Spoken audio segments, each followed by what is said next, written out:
আমার ফ্যামিলি জানে আমি বোতল বানাই। এখন শুরুটা হয়েছে আমার বোতল ডিজাইন দিয়ে। একজন মেয়ে উনি ছিল তখন মনে হয় রাত্রে 2টার দিকে ফোন দিয়ে বলতে কান্না করে শুরু করছে, কারণ ওনার সকাল 9টার সময় মডেল লাগবেই। তো লাস্ট পর্যন্ত ওনার মডেলটা আমরা রেডি করে দিতে পারছিলাম। তো উনি মডেলটা মোটামুটি দাঁড় হয়েছিল আর উনিও সারা রাত জায়গা ছিল, আমরাও সারা রাত বৈশা 4-5 জন মিলা বৈশা এটা নিয়ে কাজ করছি। কাজ করার পর এটা শেষ হয়েছে। লাস্ট পিপিএল এ যেটা ছিল ওইখানে আমরা একটা লাস্ট স্টেজে এসে মানে 4-5 দিন আগে এসে অর্ডার আসছে আমাদের কাছে। তো ওইখানে দেখলাম হচ্ছে ওনাদের মাস্কট বানাই দিতে হবে। তো লাস্ট স্টেজে এসে ডিজাইন করার পরে আমরা মনে হয় 4 থেকে 5 দিন সময় পেয়েছিলাম বানায় দেওয়ার ক্ষেত্রে। সেক্ষেত্রে হচ্ছে খুবই টাফ হয়ে গেছিলো এটা বানানো। আমাদের কাছে অর্ডার দিয়েছিল, ইন্ডিয়া থেকেও অর্ডার দিয়েছিল। ইন্ডিয়াটা আমাদের কাছে দেখানো হয়েছিল, দেখলাম যে ইন্ডিয়াটা মোটামুটি ভালো। তো আমরা ট্রাই করছি যে আমরা বাংলাদেশে বানাবো। তো ইন্ডিয়াটা যখন ওনারা উদ্বোধন করতে গেছে ইন্ডিয়াটা ভেঙে গেছে। যেটা আমাদের বানিয়ে দিয়েছিলাম এটা ছিল ওনাদের ব্যাকআপ প্ল্যান, কিন্তু ওনার এই ব্যাকআপটাই হচ্ছে ওনাদের পরবর্তীতে উদ্বোধন হিসেবে কাজ করছে। এটা আমাদেরই ডিজাইন করে। এটা একজন পা হারাইছে, ওনার হচ্ছে পায়ের যে পরে একটা পোর্শন, যেহেতু একটা রড লাগানো থাকে, তো এটা হচ্ছে চলাচল করতে বাংলাদেশে যেহেতু রাস্তা খুবই খারাপ, বাংলাদেশে উনি আরও হুন্ডার চালায়। সো সেক্ষেত্রে হচ্ছে এটা পা ওনার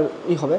একজন বাংলাদেশে নিয়ে আসছে, উনি ইন্ডিয়া থেকে নিয়ে আসলো। তো ওনারটা দেখার পরে আমরা ইন্সপায়ার্ড হয়েছি যে আমাদের বাংলাদেশে আসলে বানানো সম্ভব। অলরেডি আমরা এটা ভার্সন 1 ডিজাইন করা হয়ে গেছে। এটা এখন পরবর্তীতে ভার্সন 2 হবে, ভার্সন 3 হবে। 3 হওয়ার পরে ফুললি হচ্ছে আমরা এটা বানাবো। এটা মূলত যদি আমি চিন্তা করি যে একটা পা, আমাদের পায়ের যেরকম সিস্টেম, এটা পায়ের মতোই থাকবে। পায়ের অংশটুকু পিছনে শুধু লক হয়ে যাবে। এটা একটা স্টেপ দিয়ে লাগানো থাকবে যাতে হচ্ছে যে পড়বে তার হচ্ছে এই পার সাথে এই পা যাতে সামঞ্জস্য থাকে, উপরে পড়লেও যাতে একটা দেখতে সুন্দর লাগে বা একটা কাজ করে। এই লাইটটা হচ্ছে সুইডিশ কোম্পানি ডিজাইন করা। সত্যি আর বলতে গেলে 30,000 টাকার উপরে কস্টিং পড়ে একটা লাইট। ওনারা 30,000 টাকা, মানে ওনারা যেহেতু আপনার সুইডেন ফ্রাঙ্ক ইয়েতে বিক্রি করে, সেক্ষেত্রে হচ্ছে 30-এর মতো করে।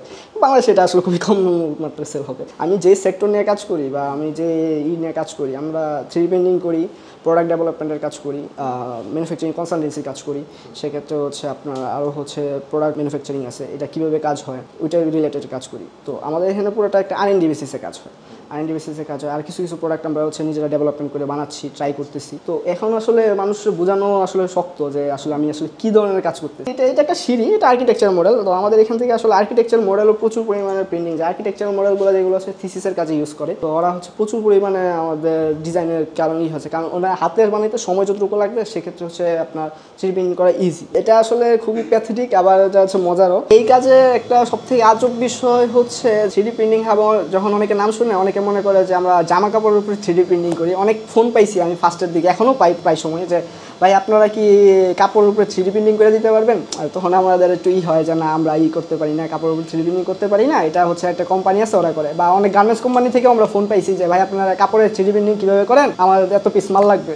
আমি তখন বলি যে ভাই আমরা আসলে কাপড়ের উপরে 3D প্রিন্টিং করি না, আমরা আসলে নর্মালি প্লাস্টিক 3D মডেল বানাই।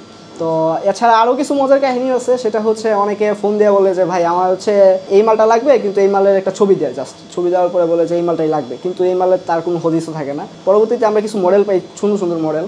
তো ওই মডেলগুলো আমার যখন দেখানো হয় তখন উনি বলে যে ভাই আমার এই মডেলটাই লাগবে, এই মডেলটাই খুঁজতেছি আমি। মানে উনি 6-7 মাস ধরে খুঁজতে কিন্তু পাচ্ছে না, কিন্তু হঠাৎ করে যখন পায় ওরা অনেক উনিও হ্যাপি হয়, আমরাও কাজ করে অনেক মজা পাই।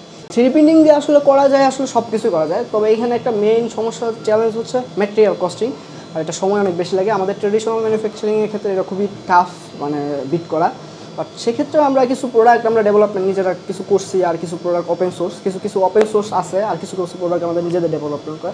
আমাদের দেশে মোটামুটি 2 ধরনের প্রিন্টিং আছে, FDM আর SLA, resin printer, plastic printer. But আমাদের বাংলাদেশে এখন পর্যন্ত মেটাল প্রিন্টারটা এখনও আসে নাই। বাট এটা যদি আসে ভবিষ্যতে, সেক্ষেত্রে হচ্ছে আমরা ইচ অ্যান্ড এভরিথিং আমরা যা চাবো তাই বানাইতে পারবো। অ্যান্ড আমরা এখানে ন্যানো টেকনোলজি ইউজ করতে পারবো, আমরা সব কিছু ইউজ করে আমরা যে কোনো কিছু বানাইতে পারবো। বাট মেটাল 3D প্রিন্টিংটা আসলে অনেক কস্টলি হওয়ার কারণে এটা এখনো আসে নাই। হোপফুলি বাংলাদেশে কেউ না কেউ ইনশাল্লাহ আনবে, এটা যে কেউই হইতে পারে। যদি আমি এখানে দেখাই, এখানে হচ্ছে একটা খুবই একটা সিম্পল জিনিস দেখা যাচ্ছে। এটা নর্মালি হচ্ছে আমাদের বুকে, মানে আমরা যখন অনেকে বই পড়ে, আমি নিজেও অনেক বই পড়ি, তো বইয়ের মাঝখানে অনেক সময় এক হাতে বই পড়ি। তো এটা জাস্ট ধরে এভাবে জাস্ট বই রাখি, খুবই ইজি লিখে জাস্ট এভাবে বই পড়া, মানে এখানে যে কেউ ইজিলি বই পড়তে পারবে।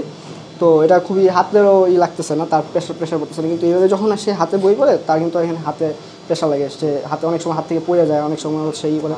এটা খুবই সিম্পল একটা জিনিস, কিন্তু এটা হচ্ছে খুবই এক্সক্লুসিভলিভাবে ইউজ করা যায়।